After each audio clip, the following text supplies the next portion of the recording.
नमस्कार, good evening, बहुत स्वागत है आप सबका। मैं पुनीत पाठक और आप देख रहे हैं खबरों का महाबुलेटिन न्यूज डिकोड, जहां मिलती खबर A to Z। स्वागत है आप सबका। हर जरूरी खबर के पीछे की असल खबर जानने का सिलसिला शुरू करते हैं। देखते हैं आज का न्यूज डिकोड। शुरुआत करते हैं आज की बड़ी खबर से। अभी तक आपने विरोध प्रदर्शन के लिए नारेबाजी, धरना, धक्का मुक्की के कई तस्वीरें और तरीके देखे, लेकिन इस बार सरगुजा में विरोध का एक अनोखा तरीका देखें। यहां सैकड़ों की तादाद में लड़कियों ने कलेक्ट्रेट कैंपस में झुंड बनाया और पारंपरिक डांस करते हुए अपना विरोध जताया। दरअसल ईसाई आदिवासी महासभा ने 8 नवंबर को उरांव नृत्य के जरिए Guinness book of world record बनाने का आयोजन किया था, जिस पर आदिवासी समाज के एक वर्ग ने आपत्ति जताई और प्रशासन को ज्ञापन सौंपा। ऐसे में प्रशासन ने इस कार्यक्रम को आगामी आदेश तक के लिए स्थगित कर दिया और इसके बाद बड़ी संख्या में लड़कियों ने कलेक्ट्रेट के सामने ही विरोध प्रदर्शन किया और किस अंदाज में किया वो आप देख रहे हैं। लगेगा कोई समारोह चल रहा, लेकिन यह है एक विरोध प्रदर्शन।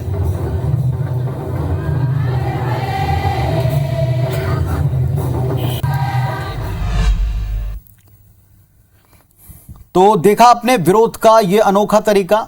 आखिर आदिवासी समुदाय ने प्रशासन को क्या संदेश देना चाहा, जरा इस बात को भी डिकोड कर लें।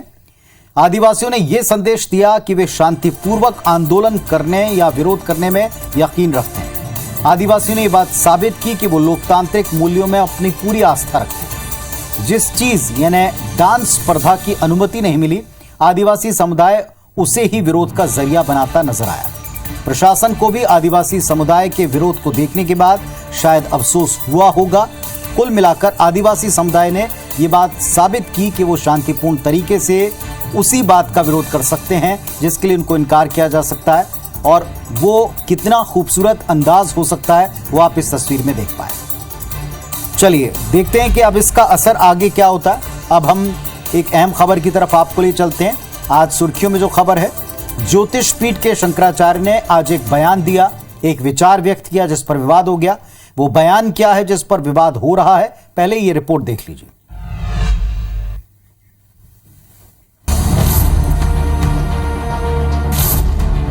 ये हैं ज्योतिष पीठ के शंकराचार्य स्वामी अविमुक्तेश्वरानंद सरस्वती जी, जिन्होंने भारत पाकिस्तान विभाजन को रद्द करने की मांग की है। उन्होंने जोर देते हुए कहा कि अगर मुसलमान विभाजन को सही मानते हैं तो उन्हें धार्मिक आधार पर पाकिस्तान चले जाना चाहिए। पाकिस्तान बनाकर मुसलमानों ने पाकिस्तान ले लिया और भारत में भी जहाँ के तहाँ रह गए। तो अगर विभाजन को स्वीकार करना है तो मुसलमानों को पाकिस्तान में जाना चाहिए, भारत को छोड़ देना चाहिए, और अगर नहीं तो फिर ये विभाजन निरस्त कर देना चाहिए। स्वामी अविमुक्तेश्वरानंद ने कहा कि अखंड भारत के विभाजन के कारण कई धार्मिक स्थान बांग्लादेश और पाकिस्तान में रह गए। उन्होंने जल्दी ही पीओके का दौरा कर वहां के हालात का जायजा लेने की बात कही। बीजेपी शंकराचार्य की राय का समर्थन कर रही है तो कांग्रेस इस पर तंज कस रही है। धर्माचार्यों की बातों को समाज और सरकार सभी गंभीरता से लेती हैं। जो सरकार अभी है उन्हें राय दी है, मैं उस राय का अभिनंदन करता हूँ। दिल्ली की मोदी सरकार करे, पाकिस्तान को अंदर मिलाना है, बाहर करना है, जो भी करना है, शंकराचार्य जी को निर्देश देना चाहिए उनको, प्रधानमंत्री जी को, कि वह पाकिस्तान का ये करो या वो करो। जाहिर 75 साल पहले भारत पाकिस्तान के बीच बंटवारे की लकीर खींची गई। धार्मिक आधार पर विभाजन का दंश लाखों लोगों को झेलना पड़ा था।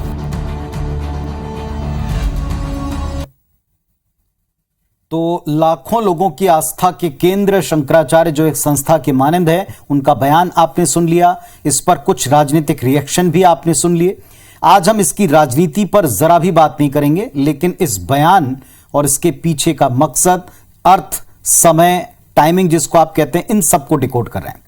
एक बात जो साफ तौर पर आप देख सकते हैं वो ये कि हमारा संविधान देश के प्रत्येक नागरिक को समान अधिकार देता है। किसी वर्ग विशेष को पाकिस्तान जाने का बयान देना संविधान की मूल भावना के खिलाफ है। बयान का एक हिस्सा 1945 में हुए विभाजन से संबंधित है।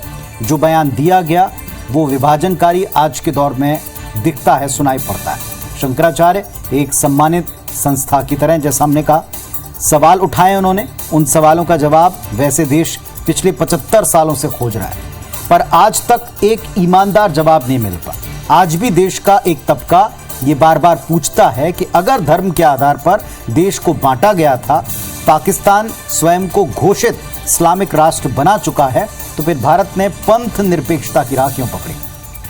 दरअसल हमारे देश में निर्मातागण उदारवादी रहे हैं, वसुधैव कुटुंबकम की विचारधारा सोच को अपनाते, समर्थन करते हैं। ऐसे बयान इस वक्त क्या आने चाहिए, नहीं आने चाहिए?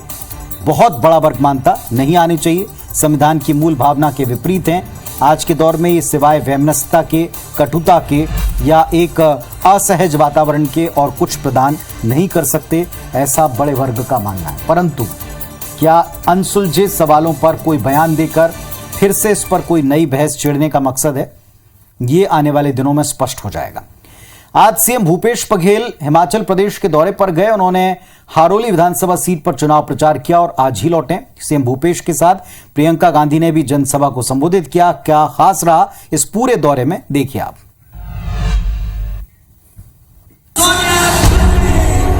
तस्वीरें कांग्रेस की एक विशाल जनसभा की हैं। आज सीएम भूपेश बघेल हिमाचल दौरे पर थे, जहां उन्होंने चुनाव प्रचार किया। सीएम भूपेश के साथ प्रियंका गांधी वाड्रा ने भी चुनावी सभा को संबोधित किया। हिमाचल प्रदेश के चुनाव में छत्तीसगढ़ इम्पैक्ट साफ नजर आ रहा है। छत्तीसगढ़ में सबसे कम बेरोजगारी की दर है। कैसे? क्योंकि हमारी सरकार ने 5 लाख रोजगार दिए 3 सालों में। ये तो हुई प्रियंका गांधी की बात। अब मौका है सीएम भूपेश के भाषण को जानने सुनने का। आज हिमाचल प्रदेश के हारोली में सीएम भूपेश बघेल ने बीजेपी पर जमकर हमला बोला। सीएम भूपेश ने दावा किया कि 5 साल बीजेपी ने जनता को ठगा। ये बयान वीरों से सावधान, घोषणा वीरों से सावधान। इन बयान वीरों ने ये वीरों की धरती, देश की सीमाओं की रक्षा में अपने प्राणों की आहुति दी। कुल मिलाकर हिमाचल प्रदेश में चुनावी प्रचार पूरे शबाब पर है। कांग्रेस और बीजेपी पूरा जोर लगा रहे हैं। देखना है कि हिमाचल की जनता इस बार किस पर भरोसा करती है। सूचना क्रांति के इस दौर में हर चीज बड़ी ग्लोबल हो गई है और हिमाचल में चुनाव, वहां माहौल गरमाया, लेकिन इसका प्रदेश कनेक्शन साफ दिख रहा है। हिमाचल प्रदेश में छत्तीसगढ़ इम्पैक्ट को आपने देखा इस रिपोर्ट में भी। हम पहले भी इसे डिकोड कर चुके हैं। एक बार पुनः जो इम्पैक्ट या जो प्रभाव डालने की कोशिश वहां हो रही है, इसको समझते हैं।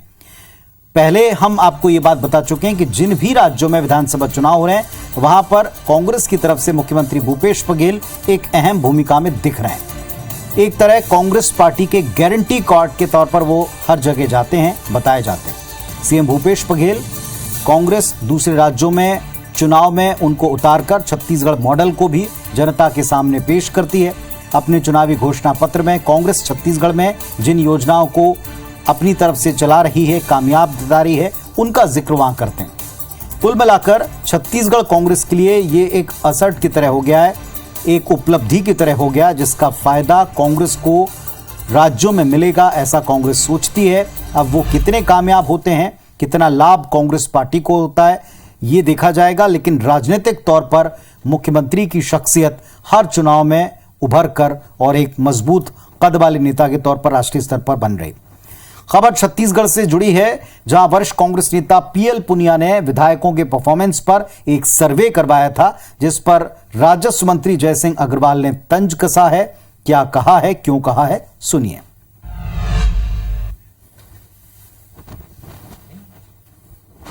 पुनिया जी की रिपोर्ट में क्या है मुझे इसकी जानकारी नहीं है, और मैं उन रिपोर्टों से सहमत भी नहीं हूँ। इस प्रकार का अगर परफॉर्मेंस की बात कोई आ रही है तो उस रिपोर्ट का उस रिपोर्ट को मैं उसको मान्य नहीं करता। चलिए, तो कैबिनेट मंत्री कहते हैं कि अगर कोई परफॉर्मेंस को आंकने जैसा कोई सर्वे करवा रहा तो उस रिपोर्ट को मैं नहीं मानता। क्या वजह है, मंत्री जी जाने। खबर छत्तीसगढ़ से ही जुड़ी हुई है। भानु प्रतापपुर में चुनाव है, 5 दिसंबर को वोट पड़ेंगे, लेकिन मतदान से पहले कांग्रेस बीजेपी एक बार फिर आमने सामने है और मुद्दा सबसे अहम है। देखें। भानु प्रतापपुर उपचुनाव के लिए कांग्रेस और बीजेपी प्रत्याशी चयन की प्रक्रिया में जुटी है। वहीं आदिवासी आरक्षण के मुद्दे पर दोनों दल आमने सामने हैं। कांग्रेस और भाजपा दोनों एक दूसरे के खिलाफ आरक्षण के मुद्दे पर उपचुनाव के मैदान में उतरने जा रही है। भाजपा सरकार पर आदिवासियों के आरक्षण मुद्दे पर गंभीर नहीं होने का आरोप लगा रही है। आरक्षण में कटौती करके राज्य की कांग्रेस सरकार ने आदिवासी समाज के साथ अत्याचार किया है। इसलिए भानु प्रतापपुर उपचुनाव में भारतीय जनता पार्टी पूरी ताकत से चुनाव के मैदान में जाएगी। इधर कांग्रेस की बात करें तो कांग्रेस ने तय किया कि पार्टी आरक्षण के मुद्दे को जोर शोर से उठाएगी और आरक्षण के मुद्दे को लेकर घर घर पर्चे बांटेगी। आरक्षण मुद्दा तो है, उस मुद्दा को हम न हमारा सरकार, हम लोग सब लोग मिल के आरक्षण को हम 32% लेके रहेंगे और लेके रहेंगे। कुल मिलाकर दोनों पार्टियों का फोकस भानु प्रतापपुर उपचुनाव पर है। अब देखना होगा कि कांग्रेस बीजेपी के इस उठापटक का उपचुनाव पर कितना असर पड़ता है। तो सवाल तो वही है कि आरक्षण एक मुद्दा है, बड़ा मुद्दा है, अहम मुद्दा है। इस पर सरकार को घेरा जा रहा है। सरकार भी कहती है कि वो मुंह तोड़ जवाब देने के लिए तैयार है। जब हम इस पर डिबेट करते हैं तो दोनों पक्ष कहते हैं कि जो भी नतीजा होगा उससे स्पष्ट होगा कि जनता सोचती क्या है। तो बात भानु प्रतापपुर उपचुनाव की हो रही है। मौका कांग्रेस बीजेपी के दावों का है। जरा दोनों पक्षों के दावे आप अभी और सुन लें। कांग्रेस पार्टी की कल चुनाव समिति की बैठक है। आदरणीय पुनिया जी आ रहे हैं और माननीय मुख्यमंत्री जी रहेंगे। मुझे ऐसा लगता है कि कल ही लगभग नाम में अंतिम मुहर लग जाएगा और हाईकमांड को भेज दिया जाएगा। छत्तीसगढ़ में उपचुनाव यदि स्वतंत्र हो तो बीजेपी जीत करके आ जाए और अभी जो चुनाव होंगे पूरे प्रयास हम लोग करेंगे, गंभीरता के साथ लड़ेंगे, चुनाव जीत करके आए। लेकिन आने वाला 2023 कांग्रेस के पक्का साफ है। तो यानी भानु प्रतापपुर उपचुनाव में आरक्षण सबसे बड़ा मुद्दा होगा। हो सकता है संभवतः पूरा चुनाव इसी मुद्दे पर हो जाए और इसी बहाने आज हम उपचुनाव के महत्व को भी जरा समझते हैं, डिकोड करते हैं। कांग्रेस बीजेपी दोनों दलों के लिए भानु प्रतापपुर का उपचुनाव एक लिटमस टेस्ट की तरह है, प्री टेस्ट की तरह। अगले साल प्रदेश में विधानसभा चुनाव है। जाहिर सी बात है उपचुनाव का दोनों दलों के लिए काफी महत्व है। मूड पता चलेगा। भानु प्रतापपुर उपचुनाव के नतीजे 4 साल के सीएम भूपेश के कार्यकाल पर जनता की राय का इजहार करेंगे। जो भी दल जीतेगा उसके हौसले अगले चुनाव के लिए बुलंद होंगे। कहने के लिए एक बड़ा मुद्दा, ठोस बिंदु होगा। अगर बीजेपी चुनाव जीत जाती है तो बस्तर की बाकी सीटों पर बीजेपी को अगले चुनाव में थोड़ी आसानी रह सकती है।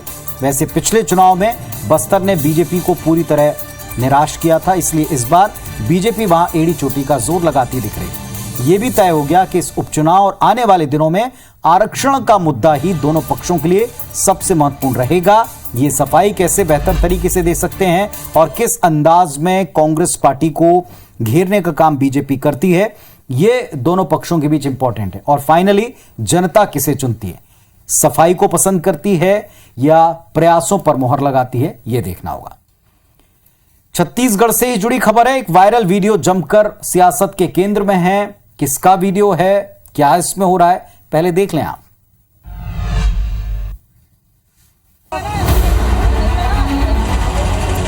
ये पूर्व गृह मंत्री ननकीराम कंवर के बेटे संदीप कंवर हैं। वीडियो में संदीप कंवर नशे में दिख रहे हैं। ये वीडियो सोशल मीडिया पर वायरल है। वीडियो के बहाने कांग्रेस को बीजेपी पर हमला करने का मौका भी मिल गया है। ये भारतीय जनता पार्टी शुरू से बोलते हैं जय श्री राम, असम को 2-2 पे। ये कोई छिपा हुआ बात नहीं है। कवासी लखमा यही नहीं रुके। लखमा ने स्मृति ईरानी के छत्तीसगढ़ दौरे पर भी प्रतिक्रिया दी। आ रही है, स्वागत है, लेकिन यहाँ के जनता पूछेंगे उससे, अरे 8 साल में क्या हो गया?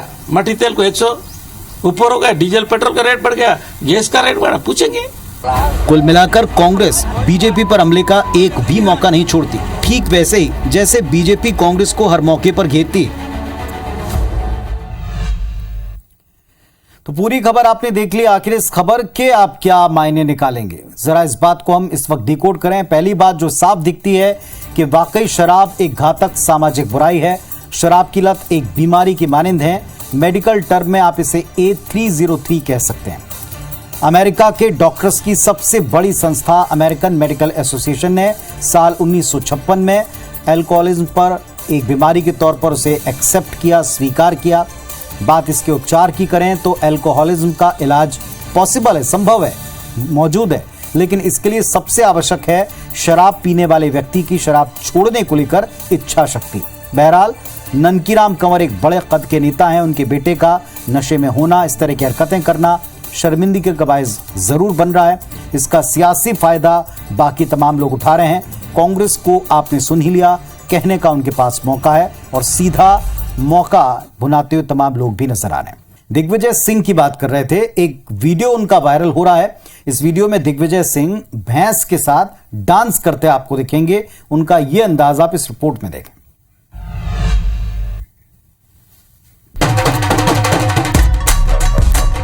भैंसों की लगाम थाम डांस करते एमपी के पूर्व सीएम दिग्विजय सिंह को देखिए। दिग्विजय सिंह बेहद खुश नजर आ रहे हैं।